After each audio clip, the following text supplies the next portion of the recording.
One piece manga chapter 1163 এর শিরোনাম হলো প্রমিস। এই চ্যাপ্টারে আমরা দেখতে যাচ্ছি ইমো আর রক্সের ভয়ঙ্কর লড়াই, আর আরও অনেক বড় কিছু করতে চলছে, তাই পুরো ভিডিওটা মিস করো না। এছাড়াও আমার চ্যানেলে একটা সাবস্ক্রাইব করে দিও। এটা আমার প্রথম ওয়ান পিস মাঙ্গা রিভিউ, কিছু ভুল বললে মাফ করে দিও এবং আরও ভিডিওর জন্য সাপোর্ট করো। তো চলো ফিরে যাই মাঙ্গাতে। কভার পেজে দেখা যায় একটা চেয়ারফুল দৃশ্য, যেখানে লুফি পার্কোর করতেছে। দুইটি প্লেফুল মাঙ্কি এর সাথে বিল্ডিং থেকে বিল্ডিং এ লাফাচ্ছে। Chapter summary: god valley incident. বিশৃঙ্খলা চরম লেভেলে পৌঁছেছে। ইমু, যে এখন স্যাটার্নের দেহ নিয়ন্ত্রণ করছে, সে ভয়ঙ্কর সব আক্রমণ চালাচ্ছে। পাইরেটস আর মেরিন দুই পক্ষের উপরই যুদ্ধক্ষেত্র জুড়ে আতঙ্ক ছড়িয়ে পড়েছে। মেরিনরা হতবাক হয়ে তাকিয়ে আছে, ওদের মুখে শুধুই ভয়। তারপর দেখা গেল অনেক মেরিন ইমু এর আক্রমণ রুখছে। কেউ বলল ও অ্যাকচুয়ালি কার পক্ষে। তারপর সবাই বুঝলো যে অ্যাকচুয়ালি ইমু কারো পক্ষে না। এরপর এক মেরিন সবাইকে রিট্রিট করতে বলল। সে আরো সাবধান করলো যেন কেউ প্যানিক না করে, না হলে এসকেপ রুট খুঁজে পাওয়া যাবে না। সে বলল গড ভ্যালি থেকে বেঁচে বের হওয়া এখন প্রায় অসম্ভব, কারণ এখানে উপস্থিত সবাই প্ল্যানেটারি লেভেলের ফাইটার। তারপর সিন শিফট হয় রজার্সের দিকে। ওখানে দেখা গেল রজার্সের সব ক্রুমেট হঠাৎ কলাপস করতেছে, কিন্তু কারণটা অজানা। রজার তাদের সাহস দিল আর গাব্বানকে বলল টেজার নিয়ে সাহায্য করতে, কিন্তু গাব্বান বলল সে যেন নিজেকে কন্ট্রোলে রাখে। এরপর সিনটা গেল মেরিন অ্যাডমাইরাল গার্পের দিকে। ওকে দেখা গেল প্রচন্ড রেগে কারো উপরে চিৎকার করতে। সে জানতে চাইছিল এই মনস্টারটা আসলে কোথা থেকে এলো। তার জুনিয়ররা বলল হঠাৎ করেই কোথা থেকে যেন বের হয়ে এসেছে। গার বুঝলো এই প্রাণীটা সত্যি অ্যাডমাইরাল লেভেলের, আর সে প্রথমবার এটা দেখেছে। সে গালাগালি করে বলল, আমি যেমন ভেবেছিলাম এরা আসলেই তেমন, বরং তার চেয়েও খারাপ। ঠিক সেই সময় মেরিনরা গার্পকে চুপ থাকতে বলল। Man, what a funny scene. গার্পি শুধুমাত্র এমন একজন যে নিজের মালিকের উপরে অ্যাটাক করে। বাহ, কি scene! Hats off to him. এদিকে যুদ্ধক্ষেত্রের মাঝে ইমো অবশেষে রক্স টিজেবেকের মুখোমুখি হলো। দুজনের মাঝে টানটান উত্তেজনা ছড়িয়ে পড়লো। রক্সের চোখে দেখা গেল অহংকার আর চ্যালেঞ্জের আগুন। সে বলল, তুমি কি আমাকে মারতে এসেছো? ইমু ঠান্ডা গলায় জবাব দিল, আমি ভেবেছিলাম তুমি ডেভি জোন্স। কিন্তু রক্স বলল সে এই নামের কাউকে চেনে না, তবু বলল একটা প্রমিস রাখতেই হয়, তাই না? তাতে ইমু রেগে গিয়ে চিৎকার করে বলল, তোমাদের সবাইকে ইতিহাস থেকে মুছে ফেলতে হবে। আর রক্সও তার জবাব দিল, এই দুনিয়া তোমার না। Man, what a scene! Truly a planetary level fight. তারপর শুরু হলো এক আনবিটেবল ক্ল্যাশ।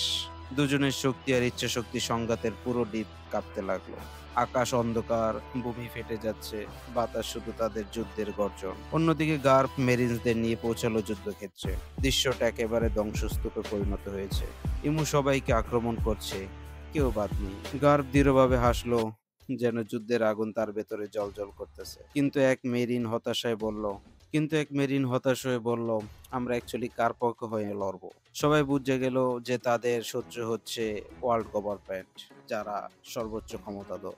তারপর সিন শিফট হয় রজার্স পাইরেট ভার্সেস রক্স পাইরেটের যুদ্ধে।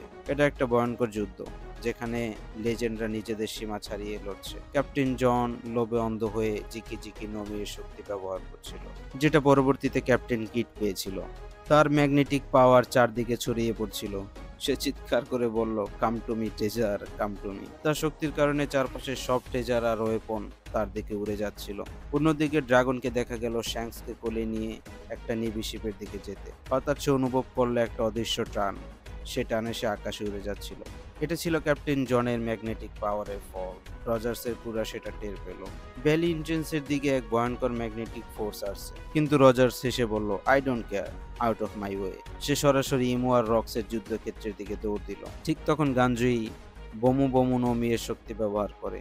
এটা অ্যাকচুয়ালি তার ডেভিল ফুড পাওয়ার। ক্যাপ্টেন জনের উপর আক্রমণ চালালো। সে তার স্পেশাল আক্রমণ স্কাই সার্পেন্ট রেড ক্যানন ব্যবহার করলো, যার ফলে ভয়ঙ্কর বিস্ফোরণে ক্যাপ্টেন জন পরাজিত হলো। সেই বিস্ফোরণের ঝাঁকুনিতে পুরো উপত্যকা কেঁপে উঠলো। ড্রাগন অচেতন হয়ে পড়ে গেল।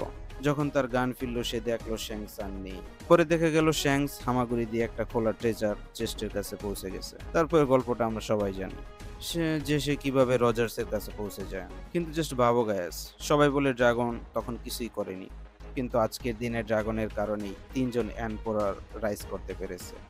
লুফি, শ্যাঙ্কস আর ব্ল্যাক বেয়ার। তারপর যুদ্ধক্ষেত্রের সেন্টারে ইমো আর রক্স এর লড়াই আরো ভয়ঙ্কর হয়ে উঠেছে। দুজনের শক্তি এত প্রবল যে চারপাশে সবকিছু উড়ে যাচ্ছে। গার্প লড়াইয়ে নামতে চাইছিল, কিন্তু তার সাবঅর্ডিনেটরা তাকে থামিয়ে দিচ্ছিল, কারণ তারা ভয়ে কাঁপতেছিল। আর তারা বলল, না অ্যাডমাইরার, ও ওয়ার্ল্ড গভর্নমেন্টের হাইয়েস্ট অথরিটি। কিন্তু গার্প তাচ্ছিল্য করে বলল, তোমরা ওই পেস্টের কথাই বলছো। এখানে অ্যাকচুয়ালি পেস্ট দিয়ে তাকে কীটপতঙ্গ বুঝাইছে। গার্প হাউ নাইভ। তারই মাঝে কাইডো যুদ্ধ করতে চাইলো, কিন্তু বিগ মম জিউসের উপরে চড়ে তাকে আক্রমণ করলো। সে রেগে গিয়ে বলল, wait Kaido, I kill you myself. Kaido এসে বলল, you are just jealous, look at this. ঠিক তখন রজার্স হাজির হলো। তার উপস্থিতি যেন এক অদম্য ইচ্ছাশক্তির প্রতীক।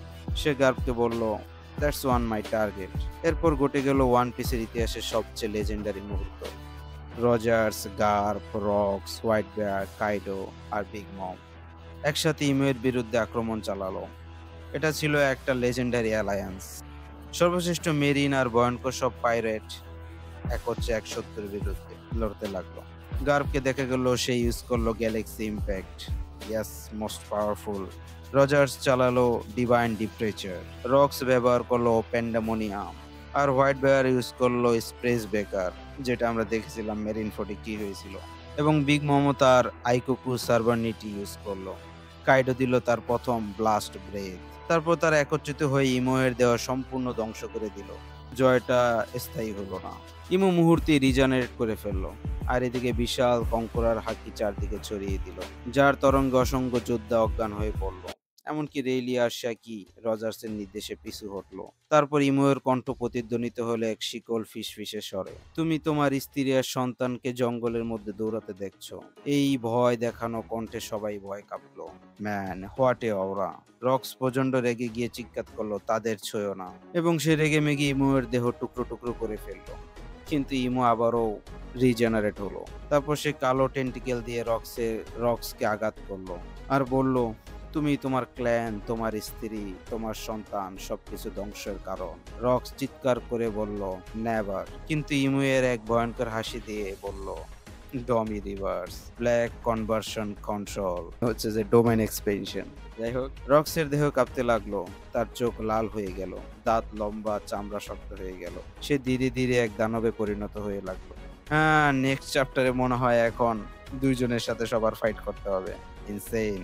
গার্প, রজার আর অন্যরা আতঙ্কে তাকিয়ে রইল যখন দেখলো রক্সের এক বিকৃত ভয়ঙ্কর রূপ নিচ্ছে, এক ডিমন রূপে, নিজেরই ইচ্ছার বিরুদ্ধে। শেষ দেখা গেল আইরিস আর টেক, রক্সের বউ এবং বাচ্চা, জঙ্গলের ভেতর দৌড়াচ্ছে। ছোট দুইটি ছায়া যারা পালানোর চেষ্টা করছে এক জ্বলন্ত দ্বীপ থেকে, যেখানে গডস আর লেজেন্ডসরা ফাইট করতেছে। আর গড বেলি ইনসিডেন্টের প্রকৃত মূল ধীরে ধীরে প্রকাশ পাচ্ছে। হোলি হেল গাইস, হোয়াট এ চ্যাপ্টার। ইমু একদমই অতি শক্তিশালী, তারা একজোট হয়ে তাকে হারাইতে পারতেছে না। তার উপর রক্স এর ডিমনে পরিণত হয়েছে।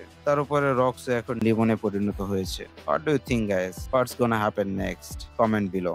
আর আরো ওয়ান পিসের ভিডিওর জন্য সাবস্ক্রাইব করে রাখো আমার এই চ্যানেলে। Till then, bye by.